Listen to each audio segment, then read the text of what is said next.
It's January 10th, 1870, and another remarkable event is about to be uncovered by Arion, Rebecca, and Olly, the Retrospectors.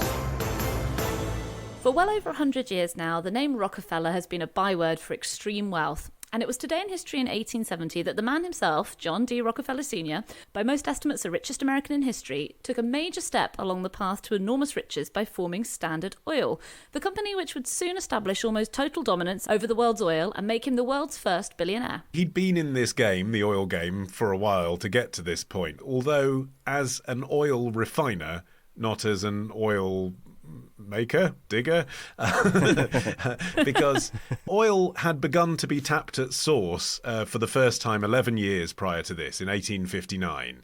Before then, people had to scoop it out of the water, as we've discussed in previous episodes, harvest it from a whale. And he had the insight to see that there was money to be made in refining the oil and getting scientists to work out the byproducts that could be made from that oil. But really, Rockefeller is most notable for kind of the rapaciousness of his business practices.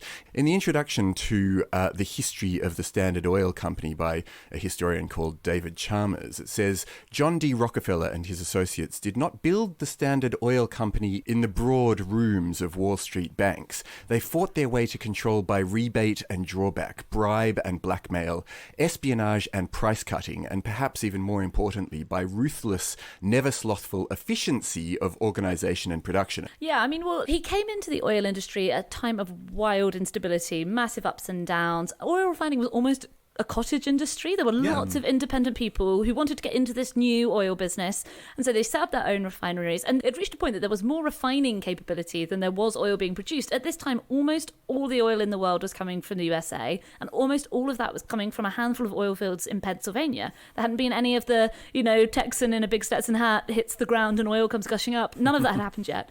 So there wasn't actually that much oil to go around. And because the oil extraction industry was so new, there wasn't really that much of a market for it. So he realised if he had control over the refineries and the output of refined oil, that he could keep the prices nice and high.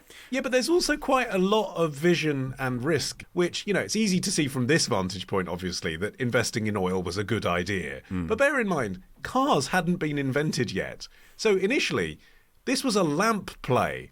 He was like, I'm going to be number one in lamps. And he didn't know. People didn't know then that you'd get petroleum jelly and machine lubricants and chemical cleaners and tar and paraffin wax. I owe my unchapped lips to him. He didn't know that then. It was a punt. Yeah, well, unlike his competitors in these primitive days of the oil business, he didn't discard everything but the kerosene. It was the kerosene that fueled the lamps, and that was where the money was. But he realised that if he could rely on a good team of in-house scientists, which he developed, he could use distillation to make use of every single component of crude oil. I'd love to know what was going on in those R&D departments where they're like, okay, let's try this. Can you drink it? Blah, no. Can animals drink it? No. He kind of made it sound easy. I mean, the peak of Standard Oil's power, 90% of the oil extracted in the world was being processed in the refineries. But as Rockefeller mused later, we realised that public sentiment would be against us if we actually refined all the oil. The foundational principle of capitalism for those people who believe in it is this idea that industries will sort themselves out by companies competing with each other. He was like, I reckon we should just have one company owning all of the things. And that means you'll get less of this market price fluctuation, which he called inefficiencies. Yeah, so this idea today in history, incorporating Standard Oil, which was previously a partnership of all the other companies that he'd scooped up and all the other enterprises that he'd started but was getting unwieldy, sort of was able to be presented as, well, we've tidied ourselves up. There we are, we're one company now. Yeah. But then he carried on sewing up that market dominance. Yeah, so in the first 3 months of 1872, he'd either bought out or shut down or bankrupted 22 of his 26 Cleveland competitors, and he really wasn't going to be in any way sympathetic to the idea of goodwill pricing. He offered what he called a fair market price for refineries that were, losing money with this outdated equipment. But the reason that they were losing money and the reason that they had outdated equipment was because he was monopolizing every aspect of the process and was forcing them out of business. He was like, I'll give you a fair price for your business, whose value has now been completely destroyed by me. Yeah. Well, this was called the Cleveland Massacre of 1872. And one of the key elements in making it work was this secret pact between rail companies and Standard Oil, by which it was able to transport oil far cheaper than its rivals could, which meant that small refineries just couldn't compete. They didn't realize at the time what was going on. And one of the oil men who was put out of business had a daughter called Ida Tarbell, who went on to be a journalist who would go on to investigate Standard Oil and would prompt a case against them, would eventually make it to the Supreme Court.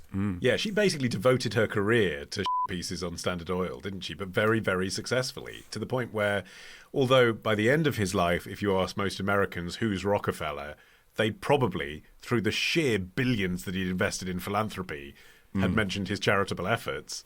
I mean, he was a Christian, he always gave some money to charity, but that only really came about because he had been sort of typified in the press as the ultimate ruthless capitalist who wanted to put you out of business. Yeah, so that exact sense was what caught the attention of politicians who started passing antitrust laws to target his company explicitly. And Rockefeller's response to this was to kind of retire from daily operations in 1895 at the age of just 56. But by 1911, the Supreme Court had found Standard Oil to be in violation of the Sherman Antitrust Act. And as a result, Standard Oil was then split into 34 independent companies.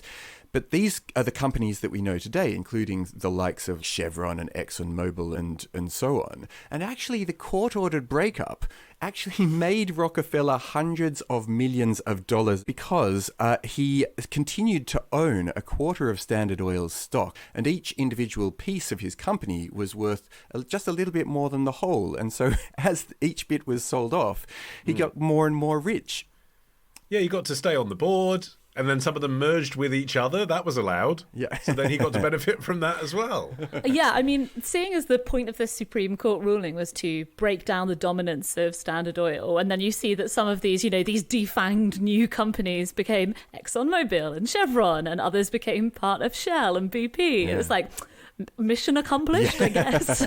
The thing is with Rockefeller, though, I think it's very easy to seize upon all of the unscrupulous acts that Standard Oil performed in its time. But I think Rockefeller himself, it was very important for him to be seen as righteous and to feel that he was righteous too.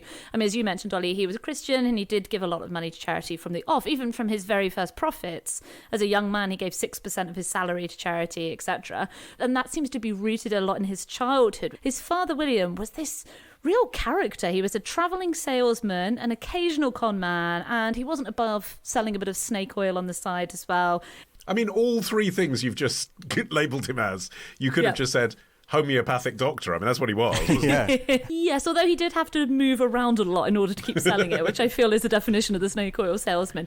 And he had a mistress who his wife Eliza turned a blind eye to, and Eliza was completely different. I have no idea how these two people managed to get together. She was a very pious Baptist who really instilled in young John D. Rockefeller that he had to be industrious and thrifty, quite old-fashioned, I guess, Protestant principles. And he really held to those through his whole life. He did. He actually dropped out of school and worked first as an assistant bookkeeper, earning 50 cents a day.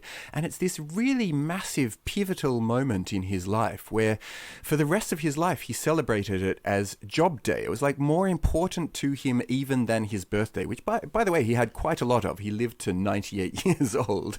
But every year he would celebrate Job Day rather than his birthday because he said in his autobiography, "All my future seemed to hinge on that one day, and I often tremble when I ask myself the question, what if I had not got that job?" That's September the 26th, by the way, if you'd like to commemorate Job Day this year. I honestly don't know what date I got my first job working in the call centre at Ticketmaster, but it certainly doesn't deserve an annual event. I've never celebrated it since. He also founded a bunch of stuff that doesn't have his name on it. The University of Chicago owes its founding to Rockefeller's donation, and also Spelman College, which is a historically black women's college, is named after his wife, Laura Spelman, who was a women's rights activist and a civil rights activist as well. And his biography was almost written by Winston Churchill. The Rockefeller family actually approached Churchill, but he set his price too high, and they were like, maybe not in that case. Come on! Yeah. Jeez. As a freelancer, someone approaches you how much do you want to charge for doing this job? Surely rule number one is like, evaluate the client. Oh, it's for a bank, I'll add a zero. Well, I suppose, Rockefeller. Yeah. Rockefeller says, write my biography. And how can the price be too high? Like, he can literally afford anything. Tomorrow. So what they did is they created this secret unit in Gatwick's North Terminal. Ditch the ads and get a Sunday episode when you join Club Retrospectors. Subscribe now on Apple Podcasts, part of the Acast Creator Network.